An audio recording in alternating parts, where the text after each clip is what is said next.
Welcome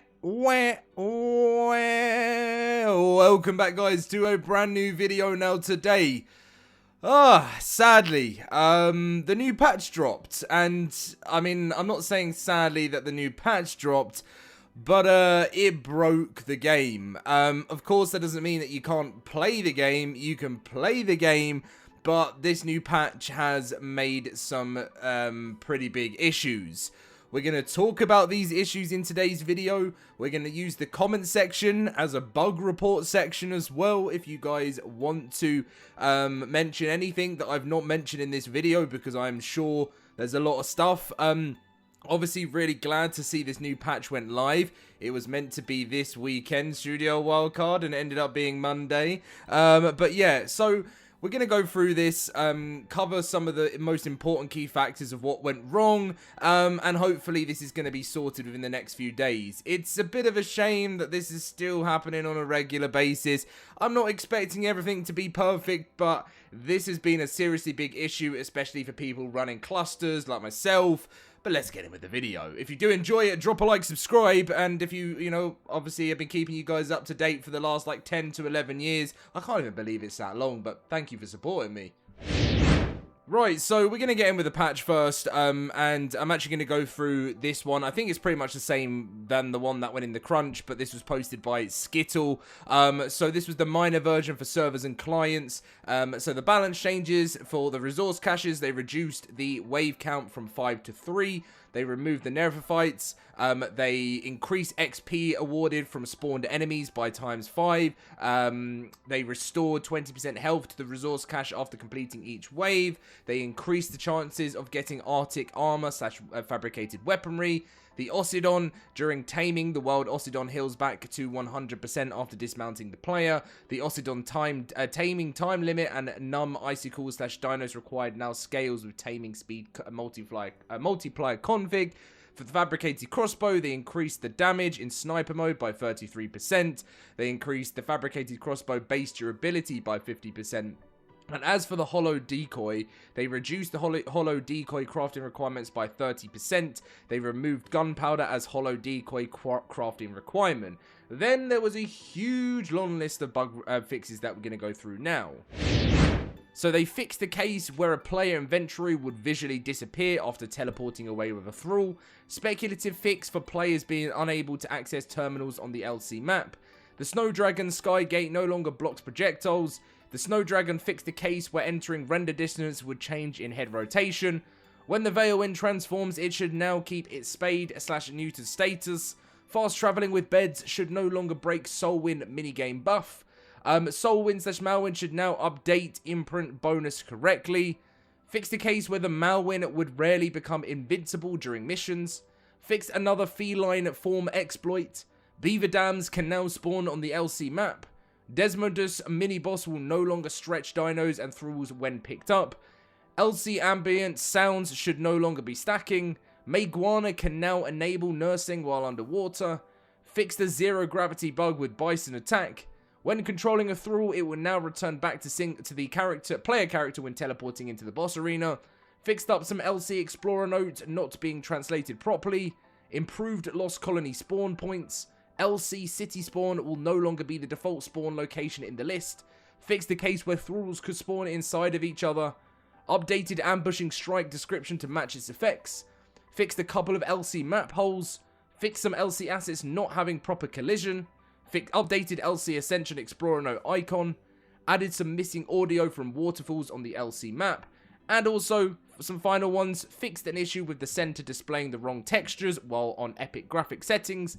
Upsell for LC should no longer display incorrectly when set to Chinese. Higher quality tech armor should now cost the appropriate amount when repairing. Fixed a lighting issue with the character creator on consoles. Client crash fix when users attempt to load into game while in proximity of a taxidermy equipped with a custom cosmetic. Fixed a crash when attempting to ascend with a thrall. And fixed a couple of server crashes on Steam, Xbox, Windows, and PlayStation. So that always sounds brilliant, doesn't it? And there generally was some really, really, really useful and great fixes in that patch. Now, unfortunately, at 5:25 in the morning, running a cluster, I've got an amazing admin team behind me, but running a cluster, you're kind of up at all different times of the night, because there's sometimes, running an ARK cluster, servers can go down, issues can happen, so you kind of got to be on the ball if you do run a cluster. And I put out a message this morning saying, hey everyone, it appears that, and shout out to Jake as well, for, he's my moderator in the chat who notified this to me. It appears that the latest major patch has introduced several issues that are currently affecting the game. One bug confirmed is that dinos are breeding even when breeding is turned off. Unfortunately, this may lead to performance issues on the cluster until Wildcard releases a fix. There are also a few other significant bugs that launch with this patch, and if you encounter anything unusual, please report it in report issues so we can track everything properly.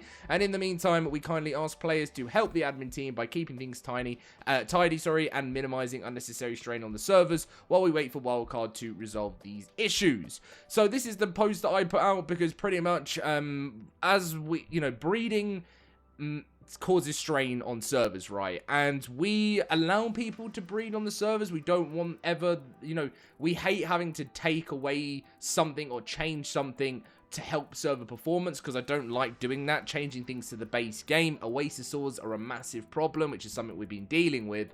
But breeding constantly is gonna cause huge lag spikes across all servers. This isn't just us, this is every single ARK server in the world right now. When breeding is on, it can't be turned off, which means constant breeding is going on in the world of ARK, and it is straining every server out there right now until Wildcard release a fix. Seriously, not the issue that we need right now. It's a major one because, again, it could literally take servers offline. It could be that detrimental to a server. So, yeah, this is one of the issues.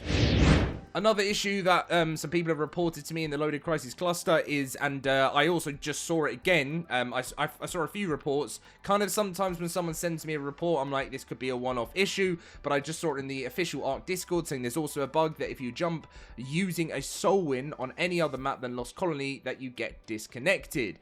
I tried this, it didn't happen for me, but it has happened for a few other people. So if you do jump, apparently, sometimes on a soul win, then on any other map other than Lost Colony, it will kick you off the game. You guys can let me know if this is an issue that you are experiencing, sorry. And this is where basically we're going to use this video. I've done many videos like this before where I compiled a massive list.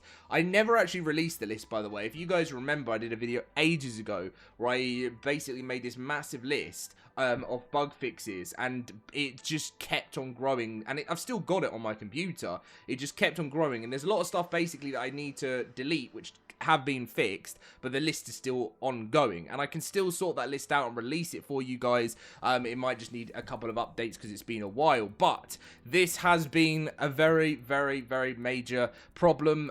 It's a major update which caused major issues, and that sadly does seem to be the case with ARK. Sometimes we get away with it, sometimes we get a major update from Wildcard. Things are okay, there's the odd little problem that, but it's like everyone jokes around and says, Wildcard release a patch that fixes things and it breaks other things, and sadly, that does seem to be the case. Now, again, with a little bit of bandages put on, Wildcard can then go and fix those, and then sometimes we do get to that point where we get more stability, but it does worry you about whenever there's a new DLC and a major patch comes out, you just don't know what it's going to break next. Now, Wildcard did mention that they will be continuing to polish Lost Colony and working on improvements, and we can expect to see major updates with the similar scope of improvements each week over the near term. Most likely, this means we're going to be getting updates and fixes over the next couple of weeks, through the week of the 20th, the 27th, through probably till February, as they roll out major updates. They have said each week. Again, I can't see that being the case. And no, this isn't a moan that much. It's more jokey, right? But it also at the same time, Wildcard said that this major patch was coming this weekend. They said this in the crunch on Friday. It ended up coming on Monday. I never understand. I know things that you know, you see an update, you think, right, this is definitely going to be ready for this weekend. You get ready to release it, and you realize, okay, we can't release it now. And I understand that. That happens. But because it happens so much at Studio Wildcard, I think to myself, why even say this weekend? Like, you know, enjoy your weekend, Wildcard. I know they're probably working on the patch over the weekend, but just say Monday. I don't understand why they say these dates. It's a ongoing. I know it's become a bit of a joke in the ARK community, even between the devs. And Jeremy clearly stated in one of his most recent interviews that Studio Wildcard, when they set dates on things, it's more for them. It's not, you know, I don't think Jeremy meant it to come across this way, but he said that we set ourselves aspirations and goals when we set a release date, and if we don't hit it, you know, it's no trouble because it's kind of a goal we want to work for ourselves towards and go towards. But, you know, and he didn't really mention much about, like, how when they set goals and dates for releases, it's the players that are waiting for that date and they plan around those dates. And it came across very kind of, I don't know, not selfish, but sort of, it's their game at the end of the day, but it's the players that make this game what it is, if that makes sense. It's the players that are spending money, the players that are here constantly being so dedicated to this game that really make ARK what it is. And I'm sure he didn't mean it in that way. I just think he could have worded it a lot better in the sense of maybe saying, oh, we set these, like, even if they said this, right, this is the shoot, said this to players, we set this as a release date, it might not happen, you know, it's kind of a goal for us, it could get delayed. Then players would be like, right, I'm not going to plan anything around it. But it's the fact that they set a date, that players plan around it, and then they don't really know, they just sort of say, oh, it's coming later on. And I do agree with Jeremy, the delays have got better. They have. You know, but it was like, the post was like, we've gone from delaying 3 to 4 to 5 months now to only 1 month. And you're like, well, congratulations, but let's try with no delays. But anyway, I don't like to rant too much. I did go through a little bit of a period at the start of ASA where I remember you guys were commenting saying, Dom, all of your content has become negative. And I'm sure you have seen, over time, I've really been happy with a lot of things Wildcard have been doing. My content has been way more positive, and I've really, really enjoyed making ARK content just recently on so many of the new DLCs that have released and some stuff. I really, really have. And I have noticed the change in their release dates. But sometimes I just have to express my opinion. I'm very, very community based. I love my subscribers. I love everyone who is in our cluster. I absolutely love the entire community. Whether they're subscribed or not or just watch the video, I know the time that this community dedicates to ARK. You know, it's one of the most loyal fan bases in the world, even though they can get quite frustrated at points. They're, you know, through no other game in my eyes would survive the way that ARK has survived through the issues. I would like someone to comment in the comment section, don't get it in the way of obviously the bug reports, but what other game it would stay as successful as ARK with the amount of issues? Because many other games would die. Literally, we saw it with Atlas, the pirate DLC. It just died because it had the issues that ARK has. But because ARK is so addictive and they've created literally a game that hooks players more than most games in the world, no matter the issues that happen, they bring us back every single time. They've created the perfect game. Now you think they get on top of their main issues and maybe change their reputation. You think what game they could have, and what game they could have had, and what game they still could have. But yeah, anyway, I didn't expect to break this point of video into a bit of a rant. I never like doing it these days. I like making positive content, but I think when issues like this do happen, sometimes it kind of, you know, especially when I'm doing a lot of admin stuff in the cluster, it can be very frustrating when we're on a good roll, and then, you know, and then players start losing characters again, and people crash, and it can be quite upsetting sometimes because you realize how much time people spend on this game, and I just want to make sure that time is valuable and we can help people out every way we possibly can. So Anyway, guys, thank you very much for watching today's video. Hopefully, in my video coming up very soon, we will have news on the update, which is going to fix a lot of this. I'll let you guys know when that's coming, and I'll keep you guys up to date with everything ARK related. See you guys later.